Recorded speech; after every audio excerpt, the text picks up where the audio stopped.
Good morning and welcome to Political No Brainer, the podcast where we move past winner takes all politics and into real conversations. I'm Jeff Rabinowitz, and this season we're bringing in voices from all sides to challenge assumptions, bridge divides, and build a better understanding of today's biggest issues. And today I have Banks Helfrich, the Honorable Banks Helfrich, and we're going to talk about farming. You've had an interesting career all along. And I always tell people you graduated Ringling Brothers and Barnum and Bailey Circus Clown College. You're an incredible clown. Jiggle Man, is that right? Uh, yeah, it's one of my characters. One Yep. of his characters, the one I know of is Jiggle Man. And maybe we'll talk about that too. But you're also a farmer. Hmm. You also worked in some of Orlando's finest theme parks, I do believe you've mentioned, and so you've had a diverse career as well as I always have had a all-around career, mostly in hospitality, but many different places. But I wanted to talk to you about farming because farming is a not only an incredible business. I don't think you do it as a business. I think you do it more to more you eat pretty much everything and you teach a lot, right? Right. Yeah. I do not sell product. And what I mean by product, I don't sell produce. I don't sell trees. I don't sell anything that comes from my farm. I give it away. So my whole concept model, it's not business. And people can call me a hobbyist if they want. I look at myself as just a giver. I'm at a position in my life where I can give. Everything that I grow on the farm, I can only eat so much of it. And last season we had turnips, and turnips were coming out of my ears. And at some moment, I was like, I have to give this stuff away because I cannot eat it all. I consider it the giving model. It's very much on the same as kind of like faith-based model.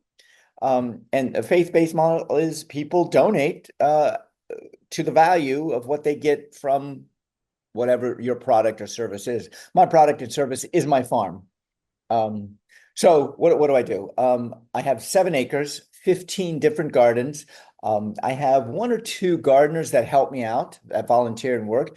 It's not a volunteer, it's crop share. So they come and they can harvest anything that's in harvest. Right now, I've got tomatoes coming out. Can you see? They're coming out of my ears. Um, because it's been so dry, and tomatoes are actually desert plants. So um, they come, they work, they get food, whatever's in season. I give them plants, so they get trees, they get whatever they want, they get seeds. Um, and okay, so the farm concept is get people to the farm and they see what's going on the farm and they're like, hey, I want to do this. Usually they want to do it before. So I give them a tour, about 90 minutes long. I give them a taste, whatever is in season, we pick and eat. And usually, like right now, I was just out there. I had to change shirts because the peaches were so soft that when I bit into one of them, it splattered on my shirt. So I had to get another shirt. So we eat. It's a food. It's a tour. It's a taste. It's a teach. I'll teach you how to grow what I grow. Now, granted, I don't know everything. In fact, I learn a lot from the actual tours that I give because people say, "Hey, have you tried this or have you tried that?" And then the last, it's a takeaway. I give you plants. I give you trees. I give you things that you can take home and grow yourself. I have worms. I have bees. I give you worms if you want to go ahead and take home and throw some worms. So everything is complimentary, and then it's donation based. So at the end, I ask for a donation, suggested donation, $10. Um, and if they want to give, they give. If they don't, there's no push. It's not a hard sell. So So that's just, and you say it's a hobby, 7 acres, 15 gardens, two pretty regular helpers. Doesn't sound like a hobby to me, but it does sound. And the other thing is too is I'm going to ask this question. You can answer it. How old are you, Banks? I'm I'm 62. I Right, just and so you've been eating this stuff for a long time because you're looking a whole lot better than a lot of us at 62. So there's no preservatives. It's organic essentially. it is. And there's a benefit to it for your own health, plus your own mental well-being. It's fun, right? Okay, so first of all, you're going to have to define hobby because I don't think it's a hobby when it's 7 acres. I mean, hobby, people look at it and they do it because they love it. A job, you do it for the money. Okay. So what if in life is a hobby? what if we live to just enjoy everything we want to do? And like I said, I'm at that position now where I just enjoy teaching. I enjoy getting out there. After we get off this podcast, I'm going to go outside and do some irrigation. And the thrill that I get when it works is like I can't. I don't play golf, so I cannot do the hole-in-one thing. Uh, I, the so when you say hobby and you say job, I don't know. A hobby is always put down upon, like, oh, that's your hobby. Oh, that's your hobby. Oh, you're not a professional at it. Um, it's what I like. It's what I love to do. It's what brings joy to me. That's beautiful. People said I actually had a friend that went to a podcast seminar or convention, I guess you would say, and they kept that one of their biggest rallying cries is this a hobby? Is there some business? Well, my podcast is a hobby, but it brings a lot of good, and we talk about a lot of good things, and I enjoy it. I love it. But like you said, I also have to work.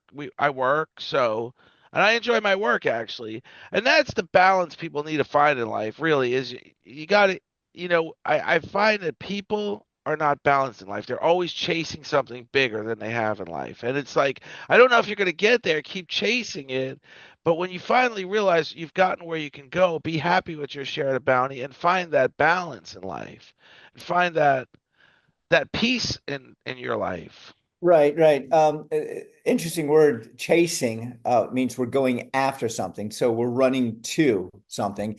And I think in college, one of my acting teachers said to me, I got a minor in acting. She said, "Are you in this?" And that is acting. Are you in this for the process, or are you in it for the applause? And I think that if you're chasing something, you're losing out on the process. You are always 15 minutes ahead of yourself trying to get to where you want to get, and you're missing out on now and the present. So chasing is a very interesting word. The thing though with work and oh, that's what you do for work. So when people connote work with making money, okay?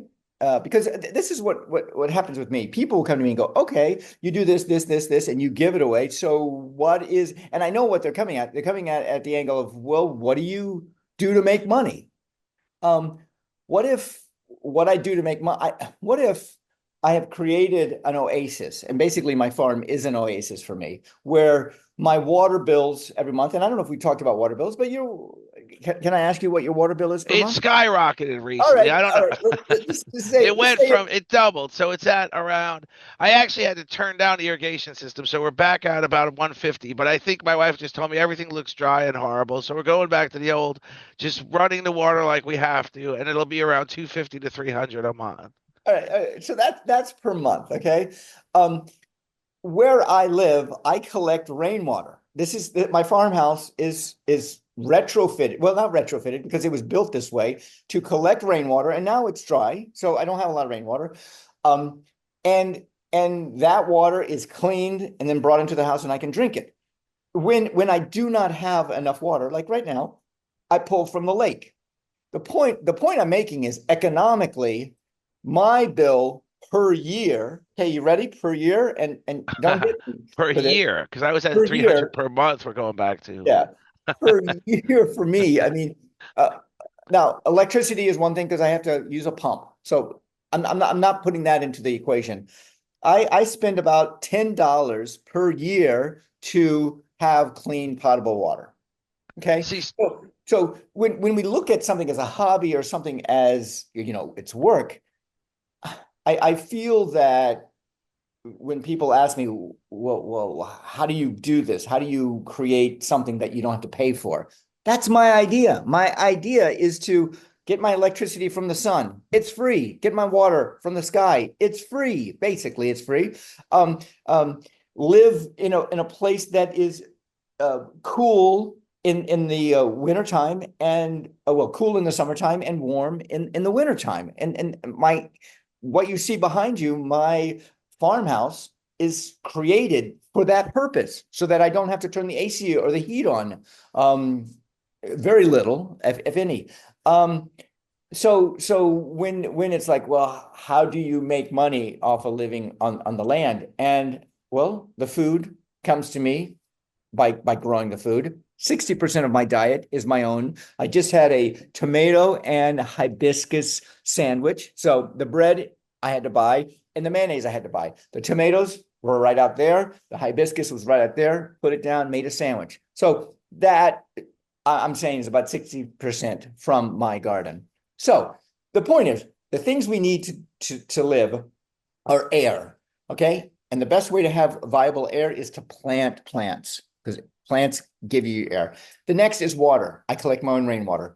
The third is food. So I grow my own food. The fourth is shelter. I've created a shelter that is very conducive to this climate. 5 is community. How do you create community? And that's where my farm tours come into play. I invite the community to come out.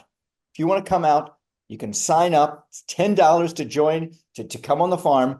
And then the value for which I give them when they come is plants. Here, have this tree. You want a mulberry tree. You want a fig tree. Hey, guess what? Tomatoes in season. Pick as many as you want. Okay? Take them with you. Mulberries a month ago were crazy. They're still kind of crazy right now. Come eat. The whole concept is to give them a value that is so much higher than the $10 donation to come onto the farm. And by doing that, people walk away of like, wow, look at this. I got 2 bags of stuff and I would have to spend hundreds of dollars somewhere to get this kind of product. So business and hobby, I don't know. I don't look at it as a business. I don't look at it as a hobby. You know what I look at it as? I look at it as a calling or a service. It's a service to the community. I think it's great. And actually, and correct me if I'm wrong, or maybe I shouldn't be saying this right away. I did talk to Bill Mathias, who said Yep. he's been talking to you. Yep. And I think you're going to start at some point getting involved in the school system talking about farming. I don't know Correct. if that was ready to be released, and we can edit it out if it's not. No, no, no, I no. We're good. We can talk about it. So yeah, Bill came to me. I went to him and I said, how can I help? And he said, well, there's this middle school who they have a garden and they need somebody to help them manage the garden. At the moment now, the neighborhood center of South Lake, which is the biggest food pantry in Groveland, probably the biggest one in South Lake, they have a raised bed garden. The Boy Scouts put it in about 2 years ago. And this is a super cool garden where you can get inside the garden and it's all around you. And the director of the neighborhood center came to me and said, Banks, we need somebody to teach our clients how to grow food. Because my view is if you want to change, if you want to bring down your grocery bill, the easiest way to do that is to grow your own food. And in Florida, you can grow year round. You have basically 2 seasons. You have a fall, winter, and you have spring, summer. Right now, we're into spring and summer. Actually, believe it or not. No, yeah, we are in spring and summer. And those 2 seasons, you can grow almost year round. You can grow food that can almost sustain you. Too bad pizzas don't grow on trees, because if they did, I would be but you have 100%. the tomato sauce by for Yeah, sure. yeah. So the neighborhood center came to me and said, would you teach this class? Sure. I started about a year ago and we had 4 people at the first class. Last month, and this is close to where you live, over close to where you Right. live. I know the neighborhood center too. Yeah, Yeah. yeah. So last month we had 25 people. We had 3 gardeners, farmers that were there. So it's not me. I moderate, I lead it. However, they come. I bring product from my farm. I bring trees and stuff and anything I have to give away.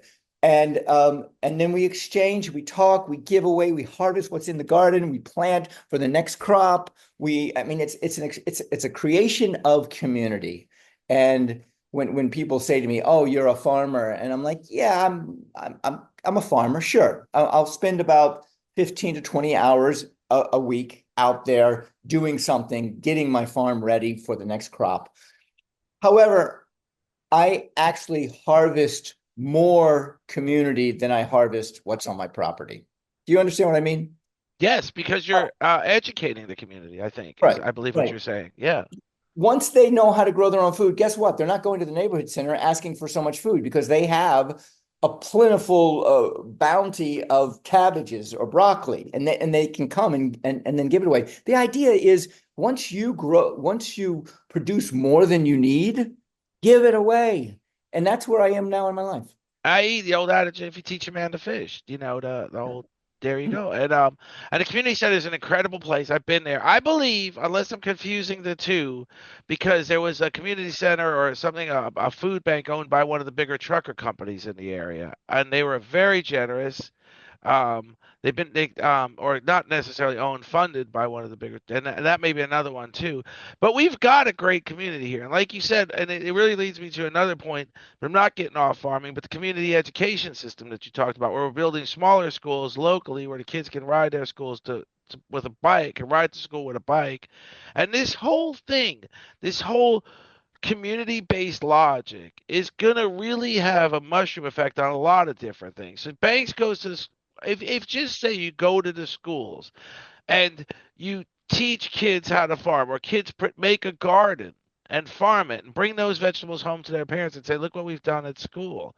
Now, this has been something political no-brainers started many, many, many years ago. It started when Barack Obama was leaving office. He said, if you want to get involved, grab a clipboard, run for office. I ran for office. I decided it wasn't my thing, but I've continued on with the course of not necessarily. I always say I never raised money. I raised awareness. But Bill, so when I started that thing, I realized there was a school in D.C. where very affluent people go to, Sidwell Friends, and farming and the environment is a big part of that. A big part of that school.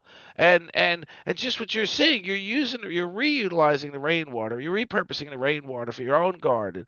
You're growing food. You can't even hardly eat it all. You're teaching people how to farm. You're giving away the food. You're teaching the people who are going to the community center how to farm. I think you're going to get, when I was talking to Bill Mathias, and that probably needs a little for you to clarify that you're going to get involved in the school system and farming. I think he asked you to be a part of that. He is stepping down from the school board. The mayor of Mineola is running for the school board, Pat Kelly. I think he's got a good chance at it. We've got a good momentum here, and it's really one that can be it could be a national role model where we get people involved with the community, with the environment, all without federal regulation, just a movement that gets people involved. Yeah. You bring up education and you bring up farming. My farm is an educational tool for anybody that wants to come and learn about farming. Yes. Now, you also talked about here in Groveland, the city that you live in, has just put up a new schoolhouse. It's a charter school in a neighborhood. It's only 5 acres. Right next to it is a city park. So they have all their recreation and PE, which can be out there. It is in the middle of 4 or 5 different communities. These communities, people that get there can bike there. And what they have is the new principal, Dr. Fox. Her idea is to ride her bike to a bus stop, which is a bicycle stop, pick up the bicyclists, have two. Basically, the logistics is to have two teachers, her and one other teacher. Someone leads, someone's behind, and they bring them in a bicycle bus, basically, to school, so you don't have the traffic issues. So that, or the kids can walk to school. They can be a part of taking down or making sure we don't have as much traffic issue. The other thing I want to talk about education wise, and you talked about this too. I mean, is this a time to talk about you and your political aspirations? Yeah, I absolutely. But yeah, go ahead. Absolutely. Well, I mean, you have a you have aspirations to run a city council or county commission or school board.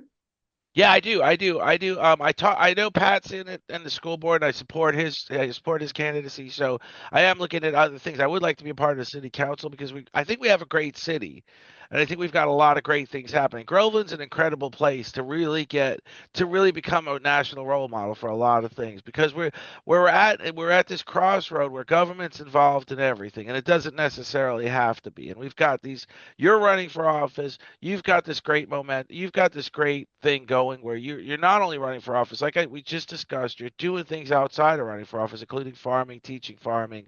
Um, And then we're talking about this new school. Okay, so let's just take this new school. And if I was a part of the city government in some way, shape, or form, I'd be more involved with this new school. That you've got five developments surrounding this tiny school. You've got a principal and an assistant principal or a teacher coming over there and bringing the kids in on a bike. So you've got this environmental thing going on. You've got you've got five developments that are being built by private businesses that are benefiting from this city initiative. I mean, people are going to want to live in these communities simply because of that school and that school option. So now you've got business incorporated with the education system. Essentially, inadvertently, but essentially you've got this great model. So sure I want to be a part of the Groveland community government uh the Groveland community government machine. Of course I want to. I've been living in this area for 23 years and I've always loved it. We've got great. I ride out my development 17 years after I move and there's a bike trail that goes all the way to Winter Garden. They've extended it right to my entryway. And I love the area. So absolutely I want to give back and be a part of the government and a part of the local government. It's not necessarily I'm going to run for president someday, but being a part of this community leadership would be incredible part of my life. Right, right. So how this school came about, and this was probably in the making of about 5 years. From my understanding, okay, this is my understanding. Groveland, City of Groveland, went to the school board and said, "Hey, listen, we have so many kids coming in the next 5 years. We need a school." And the school board said, "Well, we only put in mega schools. That is their cost."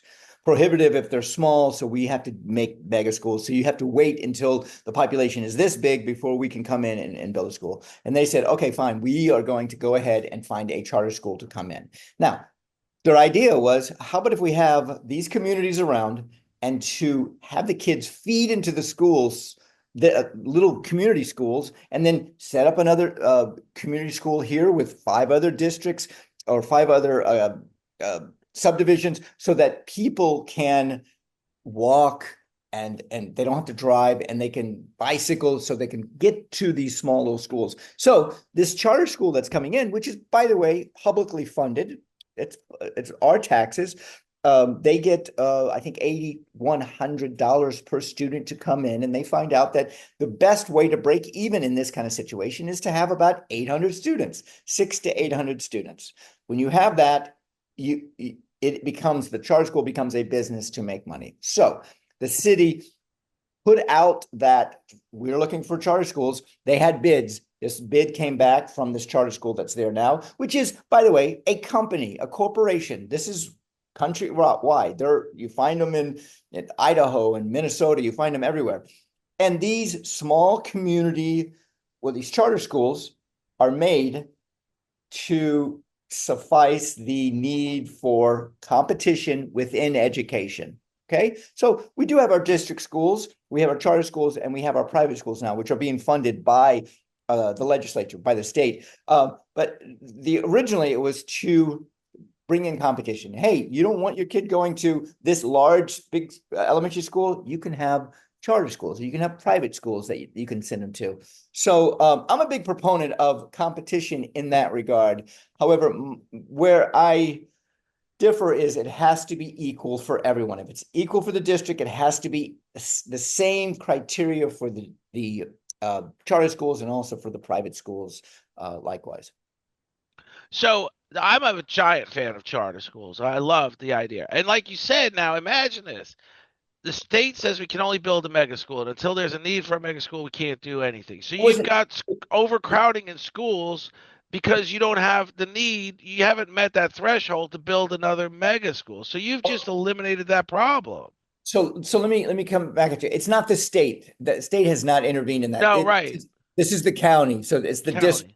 The Right. district says, "Hey, listen, it's not feasible for us to build a school for 800 kids. We need to build one for 5,000 kids or 3,000." Right. I misspoke, but the idea is that the obstacle is we don't have the need. Then the obstacle comes we've got this enormous overcrowding in every school we have. Then finally comes the construction, but the overcrowding continues until the school is built. And you're producing kids out of an overcrowded school, an ineffective system until this new school opens. And now you've just realized the best way to do it is to do it on a small scale more often and really and then create this momentum, this environmental and this physical fitness momentum of kids are literally riding their bikes and walking to school in this five community within this circle of five communities that developers are benefiting from as a selling feature that you have this school. And this is just an incredible success story. And that's part of the reason I really think it could be a role model for the rest of the country, because when you look, a lot of times the bigger schools are the problem because there's so many kids and there's so little personal attention to those kids. And you don't make that initial contact in the morning. We're actually riding bikes together. You're missing out on that. So this is something huge. This is something, and education has always been my jam, and I'm always fascinated with new approaches to it. Right, And right. And it's being done elsewhere too. So let's talk about the developers real quickly. So the developers want to come in and then they want to take this big swath of land, they want to put homes in it, and they make money by putting homes in. And the more homes they put in, the more money that they make. I get it. Capitalism. It's understood. What the city of Groveland did said, hey, listen, you developers want to come in here. I need you to donate 5 acres of land for a school. Well, that is part of the negotiations where the developer turns around and says, okay, but then I want 800 homes. Um, and then, and then the negotiation begins. And if you want 800 homes, then you've got to give 10 acres, let's say. So there's this little give and take. And these parks and school property, so that the charter schools don't have to pay for the property. It's already been paid. I don't know if it's owned by the city. I don't know who owns it actually. But this is a way for the developers to play a part of the solution also. The other thing is this is being done elsewhere, so it's something that I mean, believe it or not, this used to be done 100 years ago because we were at a small school. We all walked to school. We all learned and we walked home. And it's basically that's what that I did. That's what I reinventing did. it. Now, I want to talk about coming back to we don't have the foresight in our educational administration. And there's many reasons, but what happens is the county, from my understanding, does not have the money until they get the money from the state. The state will give them money once so many homes are put in. So once so many homes are put in, then they can get the money. By that time, and like you had said, the need is so high that we're bloated, we're expanded, we're in portables in our brand new school that just opened up, and then we have to turn around and we have to do it all over again, but we're always behind the curve. So we have to get ahead of it. The way that Groveland is doing it is they are ahead of it. They're saying, we see this need, we're going to address it within 3 to 5 years. Well, this developed now as the planners, Groveland planners are looking, they see that there's going to be another, whatever, 5,000 homes put in this area. And they're already thinking about, we have a school that is interested in going in. And it's a private business. Uh, and let's just be clear. Charter schools is a privatization of the education system, and it's a great system. I'm a big fan of it. And then you've got the give and take, like you said, where the developer says, I will give the land, but I want this, and then he gives the land and he gets that. And then you've got yourself a pretty good arrangement, a really effective arrangement as far as education goes. And education is the seed, is the petri dish for a better future for tomorrow. And that's really something special. So, And so Coach Trippy, not well, I don't know Jeff, what I called you. Jeff, so you had spoken. Let's go into political aspirations if we want to. I'm running for state house, District 25 here in South Lake County. So are your aspirations to look into school board, or is it somewhere else? I'm looking into more city. We talked about school board being a giant first leap. So, and Well, wait a minute. You did run for Congress. right, and that was a That was mistake. So that I've was a learned from my pretty big right. leap. That was huge, and I realized that was huge, and I realized even when in the midst of it all, I realized that I was way in over my head, And so I don't want to make that same mistake. So I think we talked about it. You being Coach Banks, and you said, you put it to me just like that the school board is pretty intense. And then I got with Bill, like I said, and then I know Pat Kelly's running, who's been the mayor of Mineola and's done a great job. So I mean, I can't even imagine saying, hey, I'm running against Pat Kelly, when in fact I really think he's the right guy for the job. Even talking about budgeting, he's done a great job with the Mineola budget over the years. So he's the right guy for the job. So as far as city council, if I have some certain, and I don't know where that is on the scale of economies as far as running, I think that is below school board, right? Well, you have municipalities, which are cities. Okay. And you are in Groveland, correct? Yep. Do you know what district you are in Groveland?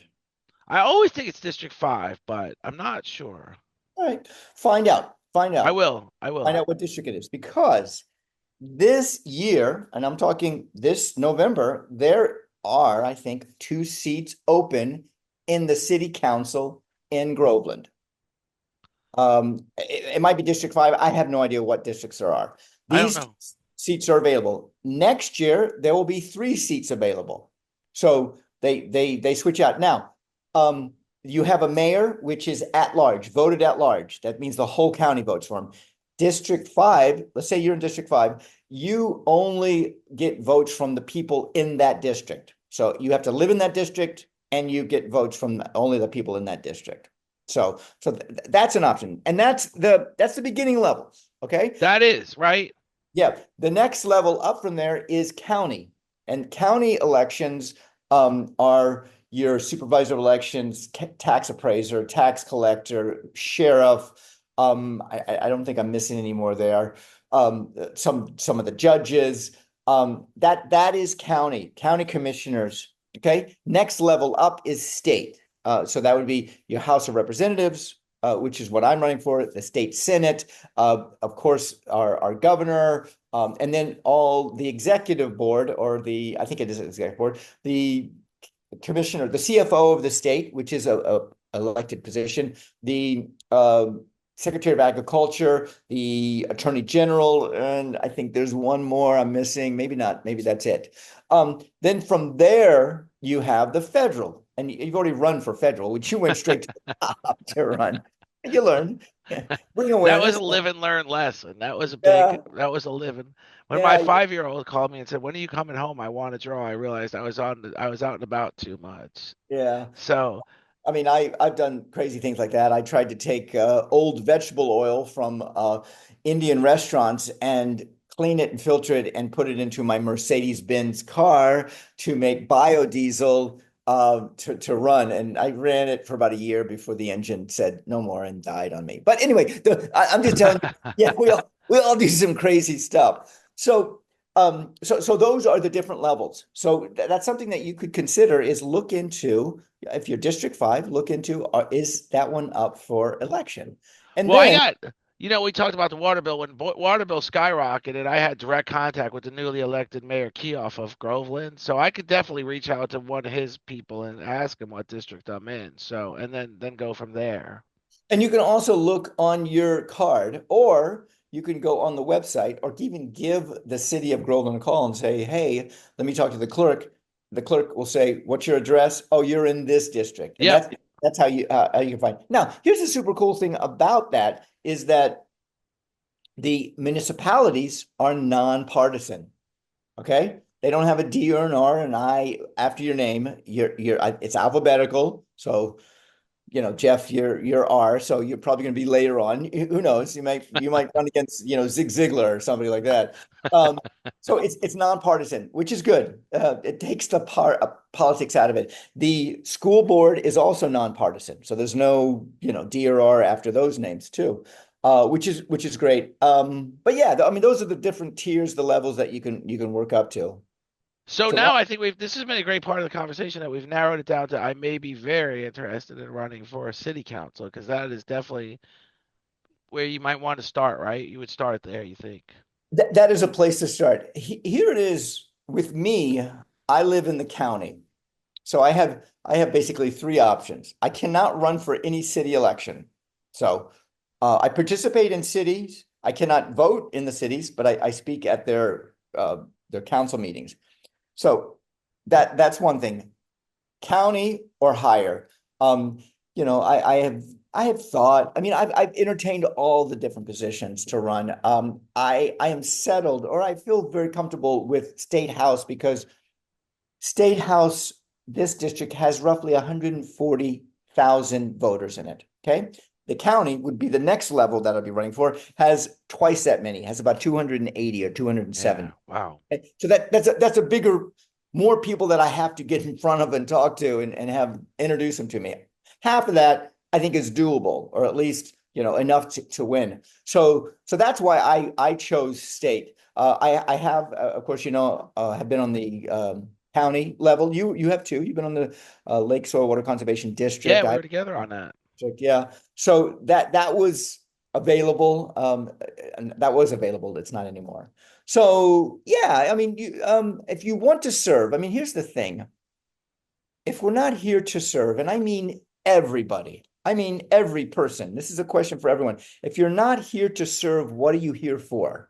Are you here to make money? Are you here to be powerful? Are you here to rule the world? What are you here for if you're not to serve? And it just brings us back to, I think, what you and I do, and that is, we want to serve the people. How can I help you? What is it that you need done as a community? How can I make you be prosperous? Well, I think that benefits us all. Yeah, absolutely. That's where we're at. Me and you and a lot of other people. There's a lot of people that are right in that same. And I think there's a lot of, today or the other day I was on the internet and I saw this organization Run for Something, and it's a pretty neat organization. They offer a lot of insight, and then I also interviewed Laura Lucra. She's the Independent Center. She's the president of the Independent Center for Independent Candidates. I said I got to get you two on the show together, because we did have that discussion where we do. I would love to see more independent candidates, but I feel like we both agree that you've got to be a part of one or the other franchise at the moment. That's Well, I mean, you're a Democrat, I'm a Democrat. I mean, we could say that. The thing is, a nonpartisan race, which is what you will run for, that it does not matter. I mean, you can be an independent. A lot of the mayors, a lot of the council in South Lake County on the different towns and city councils are independents. They're not, right or left or what, R or D. So there is that kind of pushes you from politicizing the right. different Because races. you're not out to serve a party, you're out to serve the people. And then, Well, yeah, but I mean, I'm not out to serve a party. I mean, no, you never have been, but there's comes a time when if you're that adamant about the party, and I see that a lot these days, what are you really doing? You're either with them or you're against us, or this whole logic, and it's not at all that. Not my thinking, not your thinking. We're just trying to come to some conclusions and try to come to some solutions, and we are, really we are coming up with some solid stuff. And and that's really what we're trying to accomplish is just like you're doing.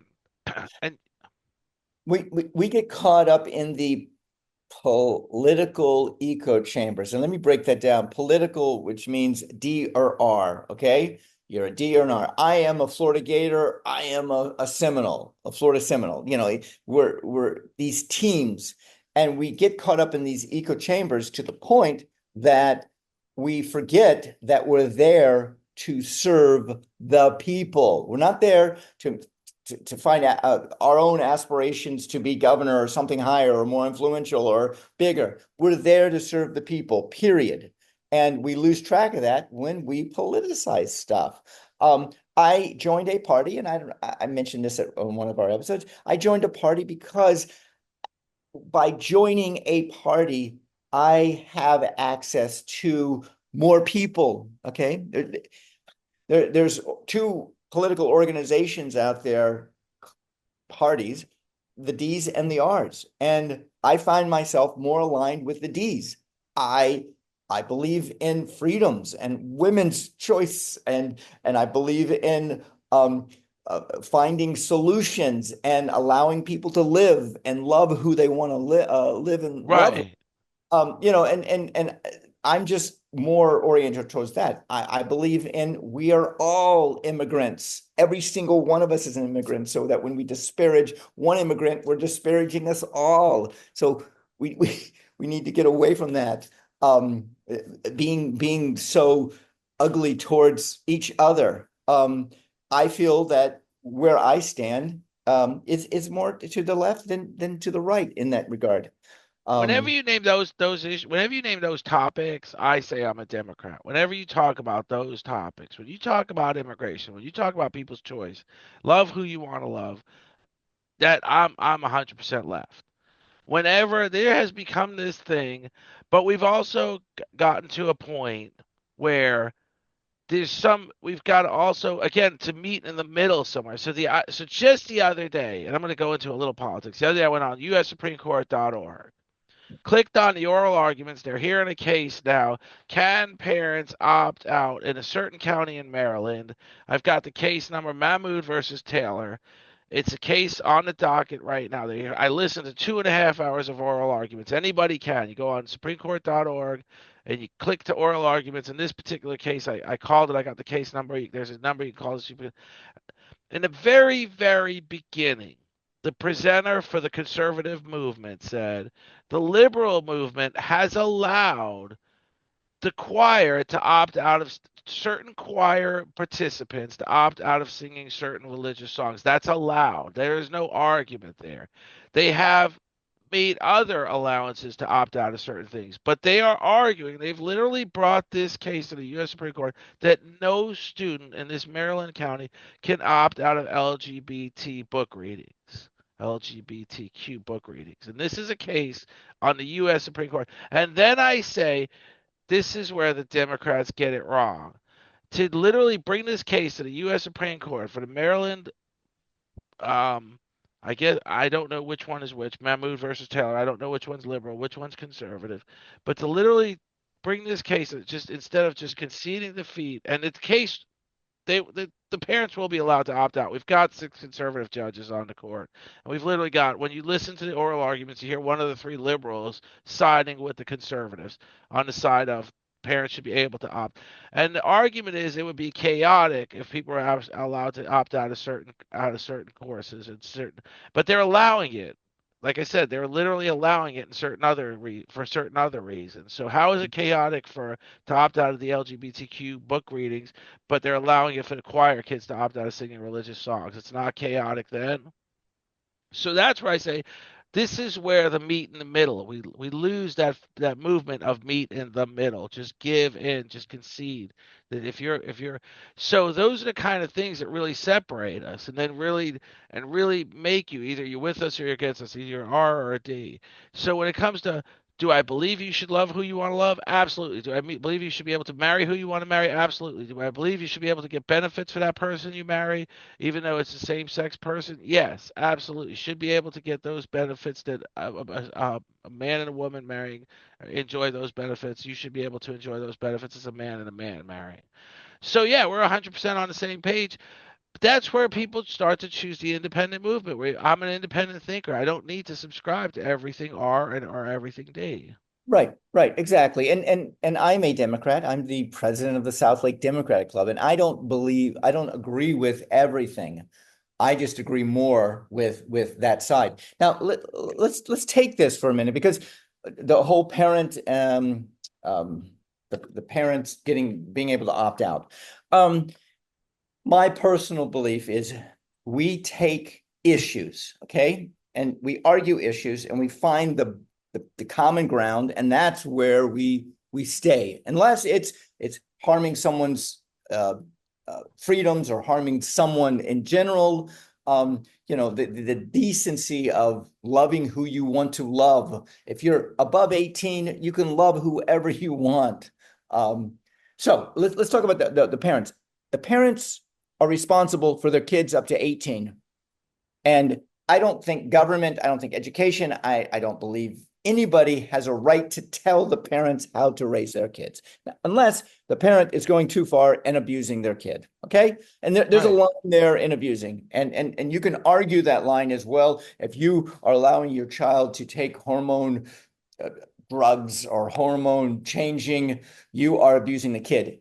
And frankly, that does not happen. That is so few times that happens. So the point I'm making is the parents are responsible for the kids not government.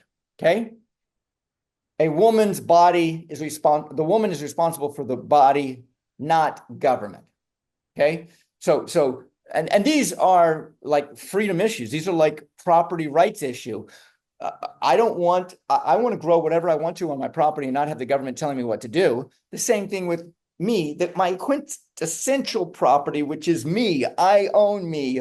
The government does not own me. That is why that's where my line is. Keep the government out of my body, my bedroom, my bathroom, my kitchen. This is my space, my farm. So this is my space. Um, I I don't, and I did mention this here, but I don't look at myself as left or right.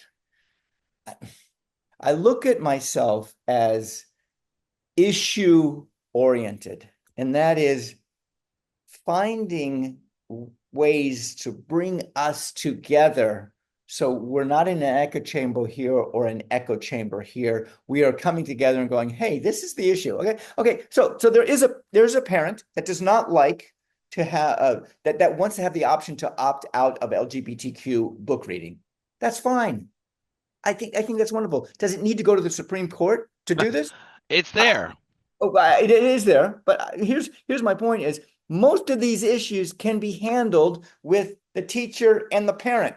Hey, I don't want my kid reading this book. Hey, okay, I'm going to give him a different book to read. Boom, and it's done. And it's what is But that's where we're at in America. yeah, we're at like, oh my God, this is terrible. And all of a sudden everybody's got their fangs up and they're ready to fight. Yesterday I was at Home Depot, or was it Lowe's? I was searching for some irrigation. And there was a guy that was working there that was helping someone, in an aisle, and I was hanging around. There's another guy hanging around. I didn't even see him. And when the worker had finished with the person he was helping, I interjected in and I said, hey, do you know where? And then this third guy, which was standing around, said, hey, I've been waiting. And he kind of jumped on me. And I was like, sure, go ahead, have it. And we are on this like, oh my God, on this knee-jerk reaction to everything that happens in life. They believe this or they want this. Oh my God, they're infringing upon my rights or my liberties. So we need to just sit back, take a breath, and go, okay, what is the issue? Parent and teacher can handle this. How about the parent, the teacher, and the administrator can handle it? If we have to go further than that, you go further than that, up to the school board. The point is, in Florida, if you don't like what your teacher is teaching, you can ask the administrator to be put in another class. That's one way. You can then say, guess what? In Florida, you have 5 different choices to teach your child. You can take them to another school. You can, take them to a private school, a public, all these different options are available. So I look at it as the responsibility of the parent to decide this, to move this up and have the Supreme Court look at it. Now, I understand we have Supreme Court for many reasons. This can be handled, I think, at the basic. It should have been. It's exactly what I agree with you. First of all, you got to take into consideration the Supreme Court is going to agree to hear 39 to 45 cases a year, period. That's it. They hear them, they announce their rulings later in the year. So you're literally now, we are as Democrats, we're saying we have this issue with the, and I'm not getting into the issues, but we have this challenge with the deportations, or we have this challenge. You're literally taking the Supreme Court's ability to hear one of those cases away by arguing this point that should parents be able to opt out. And the idea is if they win across the nation, you won't have those options we have in Florida, where we can. There's literally in Maryland, the issue is one particular parent, because it has to be harm in order for the person to bring the case to the Supreme Court. And this parent's harm is her child has Down syndrome. So now she's quit her career and decided to homeschool her child because she doesn't want her child in these classes, the child with Down syndrome, to completely misunderstand what they've been teaching her slowly but surely over the years. It's a total misunderstanding now of what they're this child is not able to understand this this new reading, this new idea of reading. So they're just arguing that point, and this parents is just saying, "Can I opt out of this class for my one child?" And now we've got the whole Democratic movement putting their resources together to get it to this point where it's sitting on the Supreme Court's desk, where I just can honestly say, I can give you the case number, I can show you where to click, and you can listen to 2.5 hours of oral argument on the subject, and and and it's getting to the point where we're picking too many battles. And that's the problem is I understand the logic of arguing those battles now. I understand the logic of why Republicans have to argue those battles. If they just say, I don't have time for that argument, something really drastic is going to happen, and it's not fair to a lot of people. So, like you said, this should have never gotten past the school board. This should have never gotten this far. And it's ridiculous that we've gotten this far. And that sometimes is what frustrates me about the Democrat Party is, you know, I still to this day, I think I've told you this before. I remember when Robert Gates, who was really the most successful Secretary of Defense in the history of Secretary of Defense, he worked for Bush. He stayed on with Obama, and when he left, in his exit interview, said he talked about Jimmy Carter being a really courageous, good president, but he had too many priorities. And I said, it's not just Jimmy Carter; it's the whole Democratic Party has just too many priorities, has too many things on their plate. Whereas even though the conservative movement has added things to their plate, they've never gotten to the point we're at as Democrats. But they don't have they still have signature items that they really focus on, and they've added a few things, yes, but nothing like we do. And that's where I say just simplify the movement as a Democratic Party. Call Okay. something your wheelhouse. Call it education. Call that your wheelhouse. Okay. Get back to engaging the people. Okay. So three, if the Democrats spread themselves too thin, they have too many, uh, uh, too much on their plate. Break it down to three, and I've written down three right here.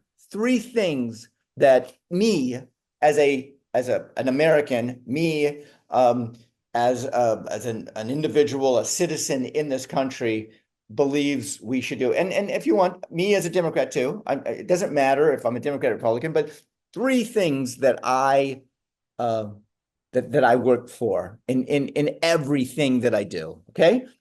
I want you to write them down, okay? Because I don't want Okay. to influence you. Okay. Three things. And if you don't have three, just one. I've Um, got three. okay, perfect. What you think the are the issues, the biggest issues. And I want you to go ahead and I want you to tell them to me right now and tell me why they're so important to you. Well, my number one is always going to be education. I think that's predictable. My number one is going to be education. Mhm. And I think that that should be their wheelhouse. Like I said, we've got this incredible movement in Groveland that we've talked about. I'd like to see more of that. Maybe there's other movements. Maybe there's other things we could do. But number two is healthcare. I've always said that the Affordable Care Act should, the acronym is wrong. It should have been called the Available Care Act, and it's an incredible piece of legislation, and we need to tweak it. That's all we need to do. We keep arguing the point that now we've got the Affordable Care Act, now we need universal health care. I disagree. We've got a great system in place. You know, the Affordable Care Act has 10 essentials, you know, the physicals and all that. I would love to see an 11th essential. This is just me thinking out loud and being very specific. I would love to see the BRC test, the preventive test for breast cancer, being an essential. So making it an 11th essential. And also funding the high risk corridor. So when you got insurance companies having to insure anybody because at the same rate, it's based on age and gender. So God forbid a person never had health care, they get diagnosed with a terrible condition. Insurance companies have to grant him the insurance policy at the same rate as a perfectly healthy person, his age and his sex.